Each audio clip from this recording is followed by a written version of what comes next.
নমঃ শিবায়। ভারত মাতা শিবশক্তি অবতার সত্য গীতা মুরলি। ওম পিতাশ্রী শিব বাবা স্মরণে আছে। আজকের তারিখ হলো 23শে মার্চ 2026। প্রাতঃ ক্লাস। অরিজিনাল ডেট 29শে অক্টোবর 1968। ওম নমঃ শিবায়। আজ পরম পূজ্য পরম পিতা পরমাত্মা শিব বাবা বলছেন, মিষ্টি বাচ্চারা, হ্যাঁ বাবা, বন্ধন শব্দটি দুঃখের। সেখানে সত্যযুগে সম্পর্কই থাকে, এখানে হলো বন্ধন। বাবা এসে বন্ধন থেকে মুক্ত করে সম্পর্কে নিয়ে যান। সম্পর্ক হলো সুখের, বন্ধন হলো দুঃখের। ওম নমঃ শিবায়। মিষ্টি মিষ্টি রুহানি বাচ্চাদের রুহানি বাবা বসে বোঝাচ্ছেন, তোমরা বাচ্চারা এখানে এসেছো রাজযোগ শিখতে। গীতা হলো সহজ রাজযোগ শেখার পুস্তক। এখন তোমাদের বাচ্চাদের মধ্যেও নাম্বারওয়ার পুরুষার্থ অনুসারে আছে। যাদের বুদ্ধিতে এটা আসে যে সত্যি এটা তো ভারতের বিদ্বানদের অনেক বড় ভুল হয়েছে, যারা ভগবানকে চেনে না। গীতার ভগবানকে, আর গীতা কোন ধর্মের শাস্ত্র, সেই ধর্ম কে স্থাপন করেছে এটা তারা জানেই না। নিশ্চয়ই একজনই হবে, যিনি গীতার আদি সনাতন দেবী দেবতা ধর্ম স্থাপন করেছেন। আর সবচেয়ে বড় ভুলও এই শাস্ত্রেই আছে। বড় বড় বিদ্বান আচার্য আদি সবাই শাস্ত্রের ওপরই আধার রাখে। তার মধ্যেও এক হলো সন্ন্যাসী, যাদের প্রভাব বেশি। তারা তো নিবৃত্তি মার্গের, তাদের অন্য ধর্মের কথা জানা থাকতে পারে না। প্রত্যেকের নিজের নিজের ধর্মের কথা জানা থাকে। এখন বাবা এসে বোঝাচ্ছেন, সহজ রাজযোগ আমি তোমাদের শিখিয়েছিলাম, আর সঙ্গম যুগেই শিখিয়েছিলাম। এখন তোমরা বোঝো যে গীতা যা আমরা পড়তাম তা তো একদম মিথ্যে, কারণ নামটাই ভুল। বাবা ভগবানের বদলে তার নাম রাখা হয়েছে যে পুরো 84 জন্ম নেয়। এটা তো সব ধর্মাবলম্বীরাই জানে যে গীতা আদি সনাতন দেবী দেবতা ধর্মের সর্বোত্তম শাস্ত্র। স্বর্গ বা হেভেন স্থাপনের ধর্মশাস্ত্র হলো গীতা। ভগবানের গাওয়া গীতা, তাই না? ভগবান আলাদা, দেবতারা আলাদা, মানুষ আলাদা। এখন যেহেতু পুরুষোত্তম সঙ্গম যুগ, শ্রীকৃষ্ণ তো নিজের অনেক জন্মের শেষেই জন্মেই হবে। আগে সত্যযুগে ছিল, এখন কলিযুগে বলবে। পুনর্জন্ম নিশ্চয়ই নিয়েছে। 84 জন্মে এসে গেছে, তাহলে সে কিভাবে গীতা শোনাবে? সে তো আগের জন্মেই নলেজ শুনে অন্য জন্মে অর্থাৎ সত্যযুগে কৃষ্ণপদ পেয়েছে। সে আবার গীতা কিভাবে শোনাবে? এটা হলো অনেক বড় ভুল। এখন তোমাদের বাচ্চাদের ঘোষণা করতে হবে, যারা বয়স্ক ও বুদ্ধিমান বাচ্চা, যারা গীতার ভালো অভ্যাস করেছে, এই জন্মের কথা। তোমরা জানো দেবী দেবতা ধর্মের স্থাপনা এখন হচ্ছে, আমরা দেবতা হচ্ছি। তারা তো মিথ্যে বলে যে কৃষ্ণ ভগবানুবাচ। কথা তো খুব সহজ, কিন্তু বাচ্চাদের মধ্যে এত বল নেই যে চ্যালেঞ্জ করতে পারে। যে বড় বড় শাস্ত্রের আচার্যরা আছে, কারও জানা নেই। শ্রীকৃষ্ণকে কখনো কেউ পতিত পাবন বলতে পারে না। এখন তোমরা বাচ্চারা কত ভালোভাবে বুঝতে পারছো। বড় বড় মহারথীরা বড় বড় মিউজিয়াম আদি খুলে নিমন্ত্রণ দিয়ে বোঝায়, কিন্তু এই প্রশ্ন কাউকে সরাসরি জিজ্ঞাসা করো, কারণ এটাই জবরদস্ত ভুল হয়েছে। এর ওপর ধ্যান আকর্ষণ করানোর শক্তি নেই। কথা খুব সহজ, গীতার ভগবান কৃষ্ণকে বলা যায় না। ভগবান তো ভগবানকেই বলা হয়, যিনি নিরাকার। তার নাম হলো শিব। নাম শিব বলেও থাকে, তাহলে নাম রূপ থেকে আলাদা কিভাবে বলবে? এমন ভুল তো কোনো আনারিও করতে পারে না। কিন্তু তোমরা বাচ্চারা এমন চ্যালেঞ্জ দাও না। না এমন শক্তি রাখো যে কারো কাছে গিয়ে জিজ্ঞাসা করো যে এটা তো বলো, আমরা ভগবান কাকে বলবো? ভগবান তো এক হয়, তিনি হলেন নিরাকারী শিব। বাকি তো সবাই সাকার দেবী দেবতা, যাদের মানুষ পুজো করে। দেবতাদের দেবতারা পুজো করে না, মানুষ পুজো করে, শিবকে পুজো করে। এখন ভগবান কাকে বলবে? ভুল বোঝাবুঝি তো অনেক বড়, তাই না? ড্রামা অনুসারে আবারও এই ভুল হবে। সারা বিশ্বে এটাই একমাত্র ভুল। বাবা বলেন সামান্য ভুল। ভারতবাসী নিজেদের দেবী দেবতা ধর্মকেই জানে না। জানা নেই যে কে স্থাপন করেছে। অন্যদের তো সবার নিজেদের ধর্মের কথা জানা আছে, কিন্তু এই কথাগুলো বড় বড় বিদ্বান পণ্ডিত আদি কেউ জানে না যে ভগবান কাকে বলা হয়। কৃষ্ণ তো দেহধারী, তাই না? তাকে ভগবান কিভাবে বলতে পারে? এখন তোমরা বাচ্চারা বোঝো, এটা তো অনেক বড় ভুল। বাবা তো বলেন মামেকাম স্মরণ করো, দেহের সব ধর্ম ছেড়ে নিজেকে আত্মা মনে করো, আমাকে অর্থাৎ শিব বাবাকে স্মরণ করো। এই জ্ঞান তো তোমরা আর কোথাও থেকে পাও না। আজকাল সেবার জন্য মহিলাদের স্বভাব অনেক হতে থাকে, কিন্তু কি সেবা করা উচিত তা জানেই না। বাবা বুঝিয়েছেন ভারতের অধিবাসীদেরই কত দুর্গতি হয়ে গেছে। ভারতের জন্যই স্বর্গ আর নরক গাওয়া হয়, কিন্তু এটা কারো জানা নেই। লম্বা চওড়া গাল গপ্প জুড়ে দিয়েছে, কল্প লক্ষ লক্ষ বছরের। তো এই কথাগুলো বুদ্ধিতে আসা উচিত কিভাবে নিজেদের কনফারেন্স ডেকে চ্যালেঞ্জ করবে। তোমাদের বিজয় এতেই হবে। গীতার ভগবান দেবতা শ্রীকৃষ্ণ নয়, ভগবান এক। তিনি হলেন নিরাকার শিব বাবা। সাকারকে ভগবান বলতে পারে না। দেবী দেবতারাও সাকার মানুষই। এটা মনুষ্য সৃষ্টি, একে দেবতাদের সৃষ্টি বলবে না। সত্যযুগে দেবী দেবতারা ছিল, তাদের চিত্রও আছে। সূর্যবংশী চন্দ্রবংশী যা মুখ্য চিত্র। যেমন আত্মাদের বাবা মুখ্য, শিবের মন্দিরও মুখ্য গোনা হয়। শালগ্রামদের মন্দির হয় না, শিব এক, তারপর হলো দেবতারা। এর মধ্যেও দুটি ডাইনাস্টি মুখ্য। খ্রিস্টানদের ডাইনাস্টি ছিল, এখন তো ডাইনাস্টি নেই, কারণ কোনো রাজা রানী তো আর নেই। তো মূল কথা হলো গীতা যা তোমাদের শাস্ত্র, তা ভগবান শুনিয়েছেন, দেবতা কৃষ্ণ নয়। এই চ্যালেঞ্জ দেওয়া উচিত। কত বড় ভুল তোমরা করেছ। ভগবান তো এক, যার নাম হলো শিব। কৃষ্ণকে তো দেবতা বলা হয়, ব্রহ্মা দেবতাও বলতে পারো না। ব্রহ্মা দেবতা তো নয়।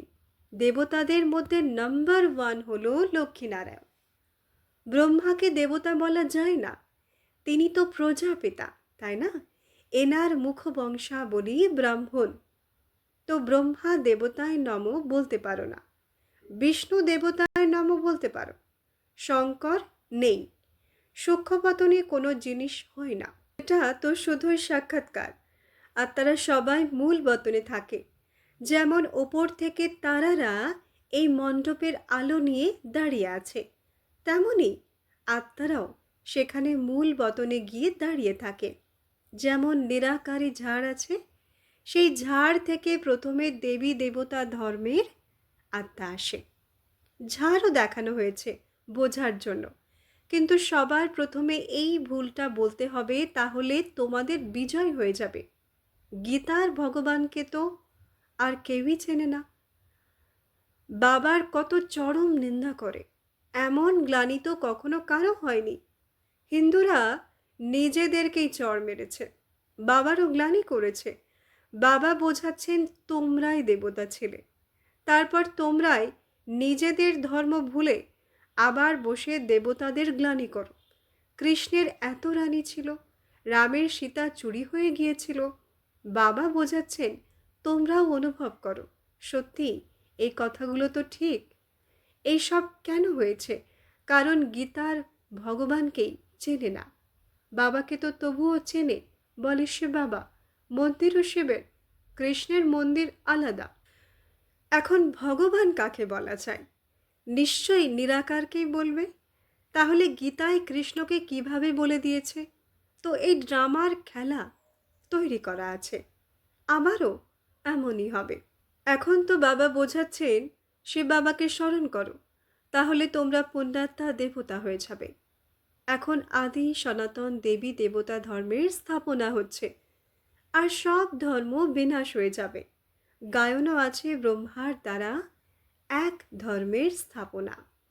বাবা বোঝাচ্ছেন, যা কিছু অতীত হয়েছে তা ড্রামাতে নির্দিষ্ট আছে। গীতার কত টিকা করেছ, আর বেদ শাস্ত্র আদি উপনিষদের এত টিকা করেনি যতটা গীতাই করেছে। হ্যাঁ, সেই শাস্ত্রগুলোতে কিছু সংযোজন করতে থেকেছে। যেমন নানকের গ্রন্থ কত ছোট ছিল, এখন তো কত বড় হয়ে গেছে। গীতাও আগে ছাপানো ছিল না, তো বাবা কত সহজ করে বোঝাচ্ছেন। কল্প আগেও তোমাদের বুঝিয়েছিলাম যে নিজেকে আত্মা মনে করো। মিষ্টি মিষ্টি বাচ্চারা, সিকিলাধে বাচ্চারা, ৫,০০০ বছর পর এসে মিলিত হওয়া বাচ্চারা, নিজেকে আত্মা মনে করে আমাকে অর্থাৎ এক সে বাবাকে স্মরণ করো। সন্ন্যাসী আদি এইভাবে বোঝাতে পারে না, তারা তো আসেই পরে।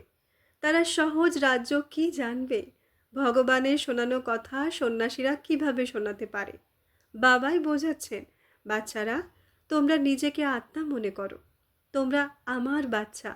তোমরা না দেবতাদের না মানুষের বাচ্চা। তোমরা তো আমার লাল। তোমরা এখন কত তমপ্রধান হয়ে গেছো। ড্রামা অনুসারে তোমাদের লালদের ৮৪ জন্ম ভোগ করার ছিল, তা এখন পুরো হয়েছে।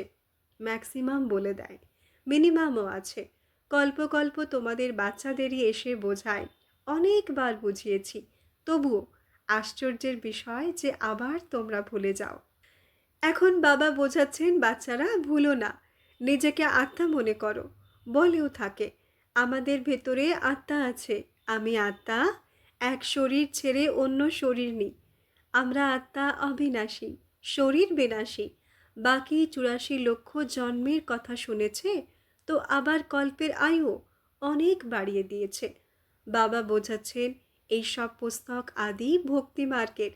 অন্যদের ধর্ম স্থাপনার যেসব শাস্ত্র আছে তাদের নাম ঠিক আছে, সময়ও আছে। সবাই বলে এদের এত সময় হয়েছে, অমুক এই সময়ে এসেছে।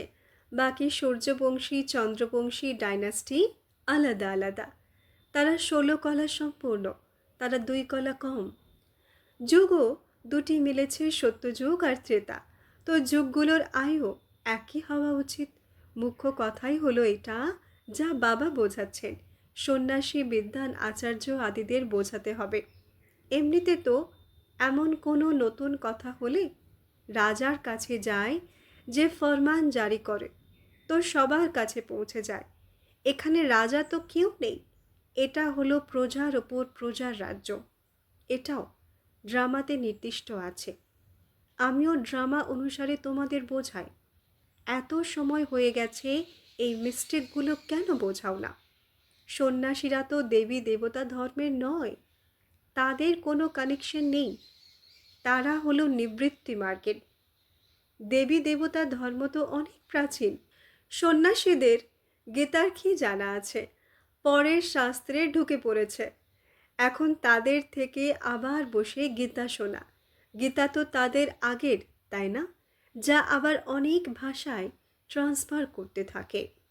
সংস্কৃত জানে তো আবার তারা বসে বানায়। আমি কি আর সংস্কৃত শ্লোক আদি শোনাই? এটা একদম নতুন কথা। প্রথম প্রথম কথা তো বাবা বলেন, বাচ্চাদের চ্যালেঞ্জ করো। বিজয় তো তোমাদের বাচ্চাদের পেতেই হবে। সবাই তোমাদের মাথা নত করবে যদি বুঝে যায় তো। কত বড় বড় সাহুকার লোক আছে। জনসনের কাছে ৩৫ লক্ষের শুধু একটা গাড়ি আছে, একদম তাতে সুরক্ষা আছে, তো গুলিও ভেতরে যেতে পারে না। গুলি মারুক বা যাই করুক, ভেতরে গুলি যেতে পারে না। কিন্তু এমন তো নয় যে সর্বদা মোটরে থাকবে যে বেঁচে যাবে। গুলি তো যে কোনো জায়গায় মারতে পারে, দেরি লাগে না। গান্ধী বাপুজিকেও দেখো কিভাবে মেরে ফেললো। শিবকে কেউ গুলি মারবে? কৃষ্ণকে মারবে? কারণ শরীর আছে, তাই না? শিব তো বিন্দু। দেবতাদের সেখানে কেউ মারে না, হিংসার কথা হয়ই না। এখানে তো সব মানুষ, মানুষদের মধ্যে মারামারি অনেক, কাউকেও ছাড়ে না। বাবা বলেন এইসব ড্রামা এমনই তৈরি করা আছে, সেখানে তো মারার কথা হয়ই না। নিজেই নিজের সময়ে নিজের শরীর ছেড়ে বাচ্চা হলো, এটা তো ভালো, তাই না? এইসব কথা তোমরা এখন শোনো। সর্বশাস্ত্রময়ী শিরোমণি গীতা বলা হয় উচ্চ থেকে উচ্চ হলেন ভগবান। এখন ভগবান কাকে বলবে? ভগবান তো এক নিরাকার, কৃষ্ণ দেবতা, তাকে ভগবান কিভাবে বলতে পারে? পাথর মাটিকেও ভগবান বলে দেয়। বাবা জানেন তোমাদের বিজয় শেষে নিশ্চয়ই হবে। বড় বড় বিদ্বান আদিদের তোমাদের বোঝাতে হবে, বুঝবে নিশ্চয়ই। অনেকেই আসতে থাকবে, যখন তোমরা বোঝো তো তারা কেন বুঝবে না? এই সময়ে বোঝে না, কারণ তাদের বড় রাজত্ব আছে। যেমন রাজারা হয়, এক একজন রাজার লক্ষ লক্ষ প্রজা থাকে, তেমনি এক একজন গুরু আছে, কত লক্ষের আন্দাজে তাদের শিষ্য আছে। আগা খাঁকে দেখো, কত তার সম্মান মেলে, হিরেতে ওজন করে, হিরে তাকে দানে দিয়েছে। অন্ধশ্রদ্ধা দেখো কত। এখন সন্ন্যাসী তো হলো নিবৃত্তি মার্গের, তাদের আবার গুরু কেন বানায়? বড় বড় ঘরের রাজারা আদিও সন্ন্যাস ধারণ করে, ভাবে পদে পদে খিটখিট থেকে তো জঙ্গলে চলে যাওয়া এটা ভালো। এটাও বন্ধন। সত্যযুগে কোনো বন্ধন আছে কি? নিয়ম অনুসারে একজন পুত্র এবং একজন কন্যা হয়, বন্ধনের কথাই নেই। বন্ধন শব্দটি দুঃখের, সেখানে সত্যযুগের সম্পর্কই থাকে। এখানে হলো বন্ধন। বাবা এসে বন্ধন থেকে মুক্ত করে সম্পর্কে নিয়ে যান। সম্পর্ক হলো সুখের, বন্ধন হলো দুঃখের। বাবা তবুও বোঝাচ্ছেন গীতার ভগবানের জন্য নিজেদের মধ্যে পরামর্শ করো। কনফারেন্স তো হতেই থাকে, এতে জিজ্ঞাসা করো, এটা তো বলো সর্বশাস্ত্রময়ী শ্রীমদ্ ভগবদ্ গীতা কে শুনিয়েছেন? দেবী দেবতা ধর্মের স্থাপনা কে করেছে? রাজযোগ কে শিখিয়েছে? সন্ন্যাসীরা নিজেদের মধ্যে শাস্ত্রার্থ অনেক করতে থাকে। বিশেষ করে বেনারসে তাদের স্থান আছে, যেখানে সবাই এসে শাস্ত্রার্থ করে। তারপর কেউ জিতুক বা না জিতুক, তারপর এক একজনকে 21 টাকা দেয়। খুব জাঁক জমকের সাথে তাদের সওয়ারি বেরোয়, খাজানা সাথে থাকে।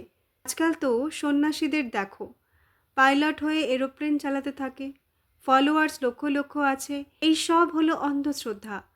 তমপ্রধান হওয়ার কারণে নিয়ম কানুন নিজেদের মধ্যে শেষ হয়ে গেছে। তো বাবা বোঝাচ্ছেন এই সব ড্রামা অনুসারে তমপ্রধান বুদ্ধি, তো তাদের কি অবস্থা হবে? তা না হলে সন্ন্যাসীদের এরোপ্লেনে চড়ার কি দরকার? প্রাচীন ঋষি মুনি আদি তো জঙ্গলে থাকত। শেষের দিকের লোকেরা আরও সাহুকার হয়ে গেছে। আচ্ছা, রুহানি মাতা পিতা বাপদাদার ইয়াদ প্যার আর নমস্তে। আমরা রুহানি বাচ্চাদের রুহানি মাত পিতা বাপদাদাকে ইয়াদ প্যার, শুভ প্রভাত, নমস্তে নমস্তে নমস্তে। ধন্যবাদ বাবা, ধন্যবাদ। আজকের বরদান শ্রেষ্ঠ আত্মা ভব। ব্যাখ্যা: বাপদাদা প্রতিটি বাচ্চাকে সর্বশ্রেষ্ঠ আত্মা রূপে দেখেন, কারণ বিশ্বের মধ্যে যত শ্রেষ্ঠ আত্মাই থাকুক না কেন, কিন্তু তোমাদের সামনে তারা কি? আজকালের যত নামি দামি আত্মাই হোক না কেন, কিন্তু তোমাদের শ্রেষ্ঠ প্রাপ্তির সামনে কিছুই নয়।